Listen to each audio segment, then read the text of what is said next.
Chapter 18, Sparks in the Sand. Dawn cracked across the sky like a blade splitting parchment, its golden hue washing over the eastern watchtowers of the Arcstrider campus. Cassian stood in the courtyard, his newly forged blade strapped to his back, the grip still slightly unfamiliar in his hand. Today, the instructors had said, was the Arcstrider trial. A first true test, not of knowledge or drills, but application. Recruits were already filtering into the assembly ground, whispers of speculation and nerves passing between them like sparks. Cassian spotted Kalen and two other instructors standing beneath the iron arch that marked the trial gates. The tension in the air buzzed like storm-charged wire. "Form up." Kalen barked.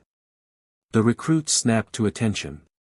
Kalen's voice was clear, commanding. The Arcstrider trial will measure your reflexes, arcane channeling, combat intuition, and your ability to think under pressure. You'll proceed through a live course, set in the lower quarry, constructed to test everything you've learned. No one completes it flawlessly. But some survive better than others. A heavy gate creaked open behind him, revealing a sand-choked path spiraling downward into a sunken arena. Jagged boulders and arcane traps pulsed faintly below. Cassian's throat felt dry, but his body moved forward in tandem with the others. Recruits were sent in groups of 3, staggered every few minutes. When Cassian's name was called, he stepped forward alongside 2 recruits he barely knew, a lean boy named Joran and a stocky girl named Liz. Kalen eyed the 3. Rely on each other when you must, but don't expect to be saved. Arcstriders faced the storm alone. They nodded, and then, the horn blew. They sprinted into the quarry, sand scattering beneath their boots. The first challenge hit almost immediately, a volley of arcane bolts launched from hidden glyphstones in the walls. Cassian ducked, rolled, and flared his mana to deflect a shot that might have singed his arm. Liz barked a laugh. "This is what they call an exam." Joran cursed behind them, narrowly avoiding a collapsing bridge of summoned stone. Cassian's mind raced, his instincts honed from weeks of training. His HUD flickered, showing a stamina dip and a surge in glyph casting XP. Glyph casting, level 3, 2%. They reached a narrow corridor where crystal constructs activated. Each one required a precise strike to disable. Cassian took point, blade humming with arcane energy. His ember's teal edge flared as he channeled just enough mana to cleave through one construct's joint. He wasn't perfect, his blade dragged once, and another construct clipped his shoulder. But he adapted, adjusting his stance, flowing more easily with the pulse of combat. By the time they emerged on the far side, breathing heavy, the sun was higher, and their uniforms stained with sand, sweat, and soot. Kalen waited on the platform, arms crossed. "Not graceful," he said, looking them over. "But not broken. You 3 may live to see real battle yet."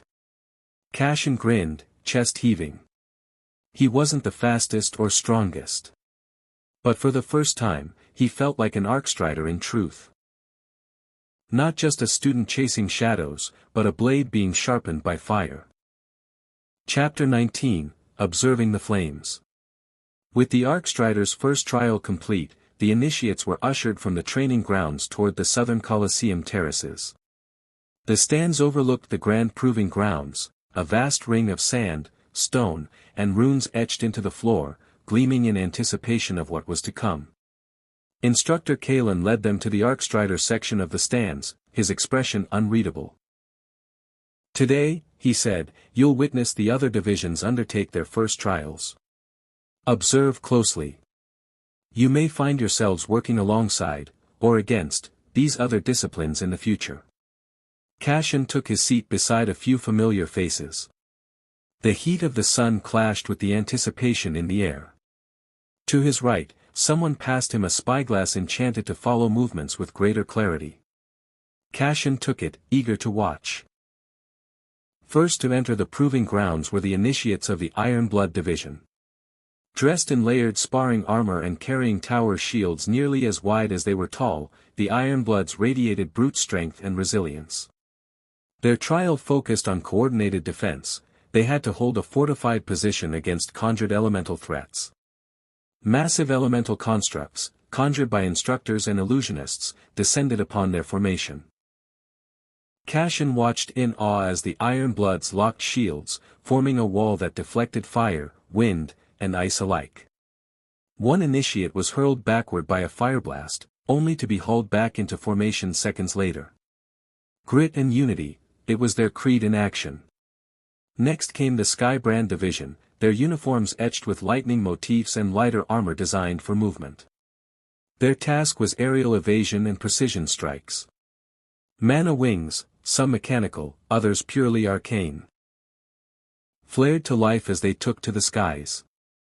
Cashin blinked in amazement as one of the Skybrands burst upward with a sonic boom, carving glowing lines across the sky with twin arc blades. They had to navigate an obstacle course of moving runes, aerial glyphs, and unstable platforms while targeting weak points on summoned sky serpents. The crowd roared when one initiate struck a final blow mid-flip, detonating an illusionary beast in a shower of sparks. Cashin couldn't help but admire the sheer grace and intensity of their movements. Then came the Emberroot Division, clad in muted tones of green and ember-tinged bronze. Where the others had charged or flown into battle, the Emberroots entered with quiet steps and glowing staves. Their trial was a harmony of growth and control. They had to stabilize an unraveling mana field that warped the terrain itself. Runes cracked and bled light, roots burst unnaturally from the ground, and wild magic surged through the area. Cashin watched as the Emberroots formed a ring, chanting in unison. Vines wrapped the unstable ground, blossoms opened to devour the chaotic energy, and one by one, the wild runes dimmed. It was less spectacle and more ritual, but the power was no less impressive. Finally, the Dawnbreaker Division stepped into the arena, cloaked in silver and gold. Known for their fusion of martial discipline and radiant mana, the Dawnbreakers' trial was as much spiritual as it was physical. They faced illusions crafted from their own fears and regrets, each initiate forced to duel a mirror of themselves. The Dawnbreakers' weapons shimmered with radiant light as they struck against shadows, the clashing forces illuminating the proving grounds. Cashin leaned forward, captivated. He recognized one of the Dawnbreakers from the arrival ceremony. A tall girl with silver hair, now battling a version of herself with burning eyes and cracked armor. It was intense, personal. When the final illusion shattered, the Dawnbreakers stood taller than before, light wreathing their forms as the instructors signaled the end of the trials. The Arcstriders sat in silence for a few moments longer. Then Kalen spoke. Now you've seen the breadth of what this academy trains. Strength, speed, control, resolve. Each division has its purpose. Cashin nodded slowly, eyes lingering on the ring far below. They were all being forged by fire, just different kinds of flame. Chapter 20, Proof in Flame and Stone. The atmosphere in the arena had shifted palpably. Where before there had been excitement for the first trials of new recruits, now there was an anticipatory tension, an almost reverent silence broken only by murmurs of speculation. An instructor's voice rang out from the announcer's balcony above. What you witnessed this morning were the first sparks of potential. What you are about to see now, is flame forged by time. The crowd quieted further. These are the upperclassmen of each division, initiates no longer. They stand on the threshold of mastery within their branches. Watch carefully. This is what you aim to become. Cashin stood among his fellow Arcstrider recruits in their designated stands, gaze fixed on the center of the arena. The younger trainees shifted on their feet, each one eager and nervous. The Ironblood Division was the first to take the field. Clad in heavier armor than most, their stance was stoic and unflinching. One upperclassman hefted a stone great shield covered in runes, while another carried a pair of mana-forged gauntlets that radiated with kinetic energy. Their trial began with a controlled battlefield simulation, an advancing force of summoned golems and collapsing terrain. The Ironbloods formed a living wall, not one step taken backward. Cashin watched as the shield-bearer absorbed a massive mana blast, deflecting it toward the falling rocks above to create a protective barrier. The precision and cohesion of their defense drew a rumble of approval from the spectators. Next came the Skybrand division. Unlike the grounded Ironbloods, these warriors darted through the sky in graceful arcs, propelled by bursts of wind-infused mana. Their trial took place in the elevated rings above the arena, where they faced airborne constructs that shifted shape mid-flight. Cashin's eyes widened as one of them spun midair and released a barrage of chain lightning projectiles that arced perfectly between targets. The synchronization, the movement, it was like a deadly dance written in wind and storm. Then came the Emberroot division. Robed in layered silks lined with arcane bark and root glyphs, they stepped into an arena transformed into a lush biome. Living flora responded to their will, vines constricted summoned beasts, while flowers exploded with hallucinogenic pollen. One student raised their staff, and the entire field shifted subtly, bending to their influence. Their test wasn't as flashy, but the quiet control was undeniable. Cashin could feel the depth of their discipline. Finally, the Dawnbreaker division strode forward, bathed in radiant light. They carried blades, yes, but also relics, talismans, and scrolls etched with ancient words.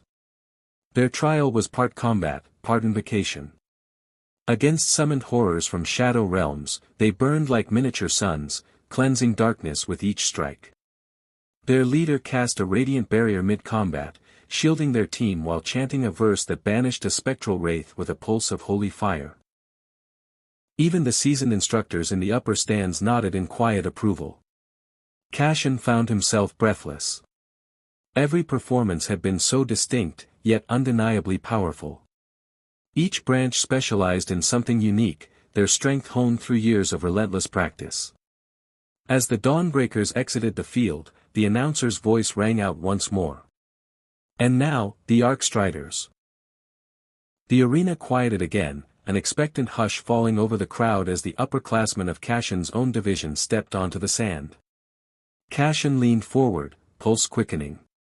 This was the moment he'd been waiting for. Chapter 21, Arcstrider's Edge. The arena hushed, every eye turning toward the eastern gate as the announcer's voice rang out once more. And now, the final demonstration of the day, the senior representatives of the Arcstrider division. Cashin leaned forward in his seat, heart thudding with anticipation. The crowd erupted into cheers as the gate groaned open and 6 Arcstriders stepped into the arena, their forms upright and confident. Unlike the recruits, these were veterans. 3rd and 4th year initiates whose movements carried the poise of hardened skill and tested instinct. Each Arcstrider wore reinforced combat leather streaked with tracer threads of silver and blue. Their blades, personalized and honed over years of training, pulsed faintly with mana even at rest. One of them, a lithe woman with cropped hair and a long, curved blade across her back, gave a lazy wave to the crowd before falling into formation. Cashin barely breathed. He had seen Arcstriders train, had watched instructor Kalen wield his weapon like it was part of his soul, but this was something else. These were peers only a few years ahead of him, yet they radiated control and power as if born to it. Instructor Kalen rose from the judging platform, stepping forward with a small crystal in his hand. With a flick of his wrist, the arena floor shimmered.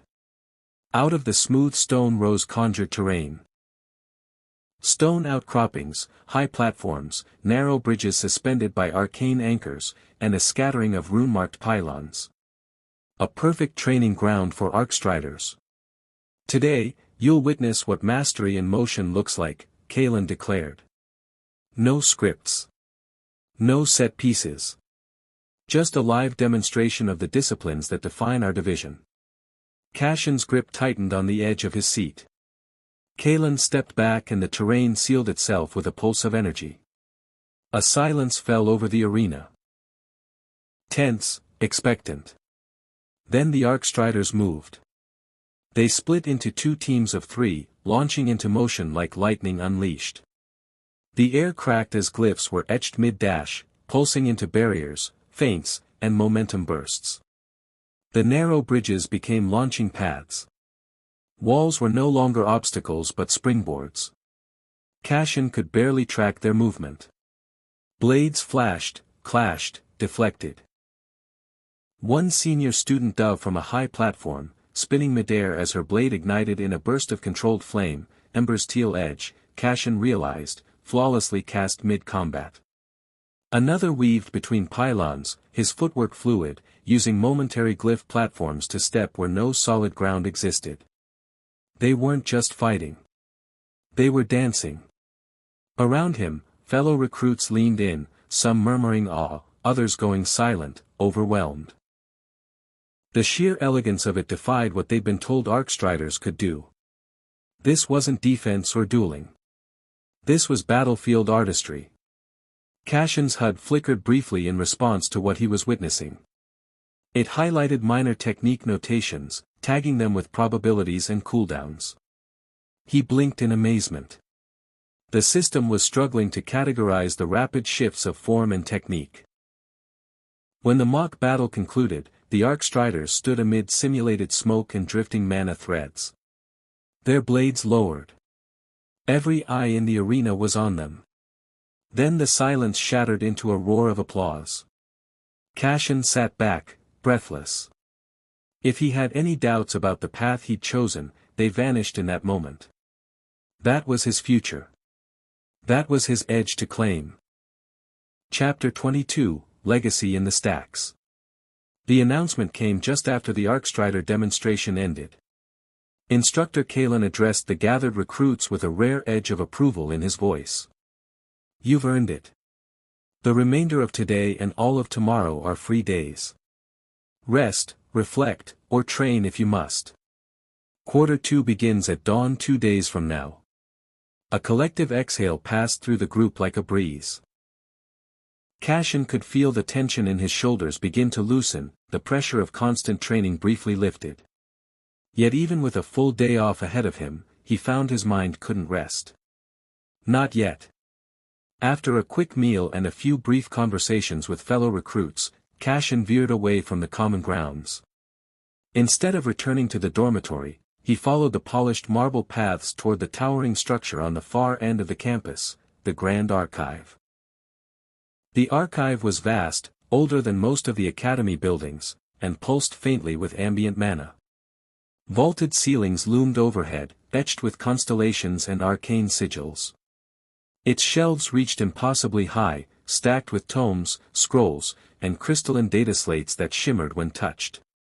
A curator construct, an automaton with ink-stained fingers and an ever-rotating monocle lens, greeted him without words and gestured toward a glowing index pillar. Search term. A serene voice chimed as the index flared to life. Arcstrider Legacy. History. Founders, Cassian murmured. Dozens of volumes hovered out from the shelves in response, arranging themselves into a curated stack at one of the nearby reading alcoves. Cassian sat and began to dig. He read of a time when the Arcstriders weren't a specialized branch, but an elite order formed during the Mage Wars. They were scouts and shock troops, assassins and protectors, wielding blade and spell with impossible fluidity. Their philosophy was rooted in adaptability and reaction, not raw power, but refined instinct, honed by training and trial. One record told of Sereth Alwyn, an Arcstrider who once deflected a siege spell mid-flight and redirected it into a collapsing canyon to save an entire border town. Another told of Elira Vass, who dueled a rogue battlemage across rooftops for 9 hours before bringing him down in silence. Cassian leaned back, overwhelmed yet inspired. These were the footsteps he now walked in, the weight of it didn't crush him. It steadied him. As he left the archive, the sun was beginning to set, casting golden light across the academy's towers. His mind swirled with visions of what the Arcstriders had been, and what he might one day become. For now, the future was still unwritten. But he was beginning to understand the ink he would use to write it. Chapter 23, Patterns in the Code. The second free day dawned over the academy, casting long golden rays over quiet courtyards and dew-glazed rooftops. Cassian Arkwright sat cross-legged on his bunk, the bustle of the dormitory fading into white noise as he brought up his HUD once more. With a flick of mental focus, the faint shimmer of the ArcStrider interface bloomed before his eyes. He had seen it dozens of times now, but this time he was intent on dissecting it. Not just glancing at his stats but understanding how it all worked. There had to be a pattern, a method beyond just throwing himself into training and hoping for the best. Name, Cashin Arkwright. Level, 5. Class, Initiate, ArcStrider Track. Health, 160/180. Mana, 74/100. Stamina, 98/120. Attributes. Strength, 11. Agility, 15. Endurance, 12. Intelligence, 14. Willpower, 10. Arcana, 16. Skills gaining XP. Glyph casting, level 2, 85%. Arcstrike, level 2, 25%. Shockwave deflection, level 3, 75%. Reflex evasion, level 4, 88%. Situational awareness, level 3, 45%. He tapped a glowing node beside glyph casting. A new window unfolded, detailing recent usage logs, XP gains, mana draw efficiency, and arcane stability ratings. There were even notes generated by the system itself, subtle nudges. Successful glyph stabilization increases XP gain by 15%. Maintain uninterrupted focus to improve outcomes. Cashin blinked. He hadn't realized the HUD could give such specific feedback. He cycled to ArcStrike. More insights. Momentum and form sync increased arcane yield by 12% during most recent strike. Recommendation: train under stress conditions for accelerated growth. Cashin leaned forward. This was more than a display, it was a guide. A diagnostic tool. Maybe even a teacher. He spent the next hour flipping through each skill, noting patterns in when his gains had spiked. Reflex evasion improved dramatically during sparring with more experienced students. Glyph casting rose fastest when he carved while fatigued but focused. Shockwave deflection leveled when he had less time to prepare, relying more on instinct. So, it wants challenge, he muttered. Stress. Strain. The system favors pressure. It wasn't enough to just repeat motions. He had to adapt, escalate, push the boundaries. Closing the HUD, Cashin stood. The academy had gifted him the tools to grow. Now it was up to him to wield them. Tomorrow, the next quarter would begin. And he intended to hit the ground running. Chapter 24, Steps Beyond the Gate. The sun crested high over the academy walls as Cashin passed through the great outer gate, stepping into the town of Virelda for the first time since his arrival. The cobbled streets buzzed with life, vendors calling out deals, mana lamps glowing faintly in shaded alleys, and townsfolk weaving between shops and plazas. Though the world beyond the academy walls moved at its own pace, Cashin couldn't help but feel like a stranger among it. He wandered without purpose at first, letting instinct guide his boots. His academy robes, though modest compared to the upperclassmen's, still marked him as an initiate. Most civilians gave him respectful space, a few even nodding with what might have been pride. Turning onto a quieter avenue lined with small specialty shops, Cashin paused in front of an old wooden storefront whose faded sign read, Keldron's Curiosities and Salvage. Inside, the shop was a maze of relics, trinkets, and oddments piled in wooden crates or strung along wire racks. It smelled of dust, magic, and a faint trace of roasted beans. An older man with a bushy gray mustache sat reading behind the counter. Cashin rummaged through a stack of battered satchels and pouches when his hand brushed something odd, a leather bag that shimmered faintly with latent mana. He picked it up, curious. "How much for this?" Cashin asked. The vendor looked up, adjusted his spectacles, and shrugged. "Old thing came in a salvage lot from a caravan wreck. 2 silvers and it's yours. Cashin blinked. That was far too cheap for something with even a hint of enchantment. I'll take it.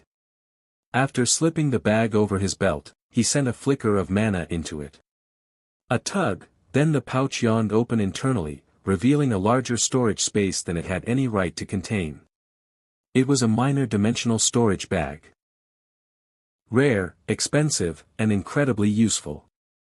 The vendor clearly didn't know what he had. Suppressing a grin, Cashin left the shop and made his way toward a more familiar destination, Thesser's Archive and Bookery. The bookstore was dimly lit, its shelves reaching from floor to ceiling and lined with everything from alchemy guides to legendary beast field manuals. Cashin wound through the stacks until he found the section marked Martial Lineages and Orders. His fingers paused over a weathered tome titled, Legacy of the Arcstriders, From Stormborn to Shadowblades. Opening the cover, he was immediately absorbed by the intricate diagrams of combat stances, excerpts from historical campaigns, and tales of legendary Arcstriders who had altered the fate of nations. He purchased the book and tucked it safely into his new bag, the magic pouch sealing with a satisfying click. As the sun dipped lower behind the city's towers, Cashin returned to the academy with more than just new knowledge. He carried a piece of the world's mystery, one he was only beginning to understand.